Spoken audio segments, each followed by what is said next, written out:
ایک نوجوان ہے اور اس کی جو سوچ ہوتی ہے اس پہ سب سے پہلے انفلوئنس جو ہے اس کے پیرنٹس کا ہوتا ہے، اس کے ٹیچرز کا ہوتا ہے۔ اگر اس کے پیرنٹس، اس کی ٹیچرز جو ہیں ان کو اس کی طرف سے جو ہے اچھی گائیڈنس مل جائے گی تو وہ معاشرے کے لیے ایک اچھا کام کر سکتے ہیں، معاشرے کے لیے ایک بہتر طریقے سے جو ہے کام کر سکتے ہیں۔ اور آج کل نوجوان جو ہیں وہ کبھی بھی ان کو کچھ ناکامی ہو جاتی ہے تو وہ ایک دم سے جو ہے وہ پریشان ہو جاتے ہیں کہ ہمارا یہ کام نہیں ہو سکا۔ تو اگر وہ ناکامی کو ایک لیسن سمجھیں گے کہ ہاں یہ ہمارا سبق ہے، اس سے ہم نے بہت کچھ سیکھا ہے، تو وہ آگے جو نیکسٹ کام ہوگا وہ اس سے بھی اچھی طرح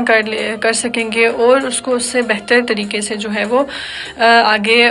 لوگوں تک پہنچا سکیں گے۔ اور آج کل تو ویسے بھی سوشل میڈیا کا دور ہے اور ہمارے جو نوجوان ہیں وہ اپنی اچھی سوچ کو، اپنی اچھے کاموں کو جو ہے وہ لوگوں تک پہنچا سکتے ہیں۔ کوئی کانٹینٹ بنا کے جو ہے وہ لوگوں تک پہنچا سکتے ہیں، لوگ دیکھ سکتے ہیں۔ سوشل میڈیا تو آج کل سب یوز کرتے ہیں اور کیا پتہ ان سے جو ہے وہ کافی لوگ انسپائر بھی ہوں اور ان کی طرح کا جو کام کریں۔ آج کل جو ایک چیز آئی ہوئی نا، اگر کوئی لڑکا یا کوئی بھی انفلوئنسر جو ہے وہ ایک ویڈیو بناتا ہے کسی کی ہیلپ کرتے ہوئے یا کوئی اچھا کام کرتے ہوئے، تو اگر ان کے کامنٹس ہم چیک کریں تو اس میں بہت سے لوگوں نے جو ہے وہ اچھی باتیں کی ہوتی ہیں، لیکن بہت سے لوگوں نے جو ہے اس میں یہ کہا ہوتا ہے کہ ہاں اگر یہ اچھا انسان ہے، اگر یہ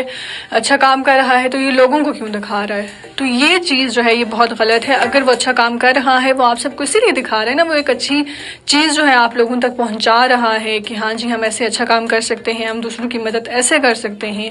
اگر وہ کر سکتا ہے تو ہم بھی کر سکتے ہیں۔